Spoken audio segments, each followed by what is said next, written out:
దేశవ్యాప్తంగా బ్యాంకు ఉద్యోగులు సమ్మె బాటపట్టారు. బ్యాంక్ యూనియన్ల ఐక్యవేదిక పిలుపు మేరకు జనవరి 27న బ్యాంక్ అధికారులు, సిబ్బంది సమ్మెలో పాల్గొన్నారు. తిరుపతిలో పాత మున్సిపల్ ఆఫీస్ ఎదురుగా బ్యాంకు ఉద్యోగులు భారీ ఎత్తున చేరి నిరసన కార్యక్రమం చేపట్టారు.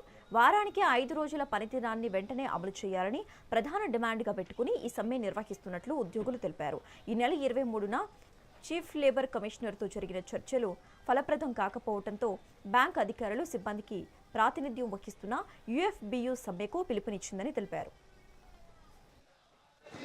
యూఎఫ్బియు కాల్ మేరకు దేశవ్యాప్తంగా సమ్మెలో ఉత్సాహంగా ఉరకలేస్తున్న ఉత్సాహంతో పాల్గొంటున్నారు. ఈ స్ట్రైక్లో ఖచ్చితంగా మా ప్రధాన సమస్య ఏంటంటే 5 రోజుల పనిదినం మేము కోరుకుంటున్నాం.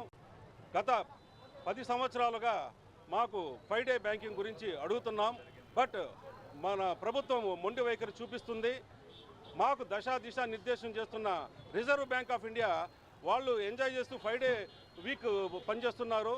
అలాగే మన ఎల్ఐసి కానీ, మన నాబార్డు కానీ, సెబీ స్టాక్ ఎక్స్చేంజ్ వాళ్ళు 5 డే పర్ వీక్ చేస్తున్నారు. బట్ మాకు మాత్రం ఎందుకు ఈ వివక్ష చూపిస్తుంది? అన్ని ఇన్స్టిట్యూట్లోనూ 5 డే బ్యాంకింగ్ అమలు అవుతోంది. ఒక బ్యాంకింగ్ రంగంలో మాత్రమే 5 డే బ్యాంకింగ్ అమలు కావడం లేదు. ఇప్పుడు డిజిటల్ వ్యవస్థ చాలా విస్తృతంగా ఏర్పడింది కాబట్టి కస్టమర్లు కూడా, ఖాతాదారులు కూడా ఎలాంటి ఇబ్బంది కూడా ఉండదు. డిజిటల్తో ఈరోజు అందరూ పనులు చేసుకుంటున్నారు. అలాంటిది 5 రోజులు పనిదినాలు కల్పించాలని మేము 10 ఏళ్ళుగా పోరాటం చేస్తున్నాము. దేశవ్యాప్తంగా 10 లక్షల మంది స్ట్రైక్లో పాల్గొంటూ ఉన్నారండి. మొన్న జరిగిన ఈ కన్సల్టేషన్ మీటింగ్లో 5 డేస్ బ్యాంకింగ్ గురించి మీటింగ్ జరిగింది. దాంట్లో డేటు టైము ఫిక్స్ చేయమన్నారు.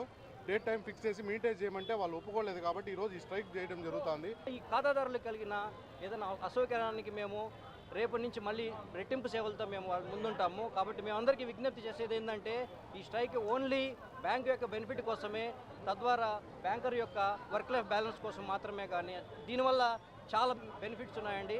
ఏపీ స్టేట్ ఐబాక్ ప్రెసిడెంట్ని. ఫ్రెండ్స్, ఈరోజు గవర్నమెంట్ 2 ఏళ్ల క్రితం మాకు అగ్రిమెంట్ చేస్తామని చెప్పి ప్రామిస్ చేసిన విషయాన్ని మేము అడుగుతున్నాము. 2 ఏళ్ళ నుంచి మాకు ప్రామిస్ చేసి ఇదో ఇస్తామని చెప్పి చెప్తున్నారు. వాళ్ళు ఇవ్వడానికి ఎన్ని ఈజీ ఉన్నా కానీ, ఎంతమంది దేశమంతా అన్ని ఆర్గనైజేషన్స్ కూడా ఆల్మోస్ట్ 5 డే వీక్ ఉన్నా కానీ, ప్రైవేట్ సెక్టర్ కూడా 5 డే వీక్ ఉన్నా కానీ మా దగ్గర ఇవ్వడానికి మాకు స్ట్రెస్ఫుల్ జాబ్లో మాకు ఈ 5 డే వీక్ ఇవ్వడానికి మాకు ఎంత ఇబ్బంది పెడతారు. ఏది అయినా కానీ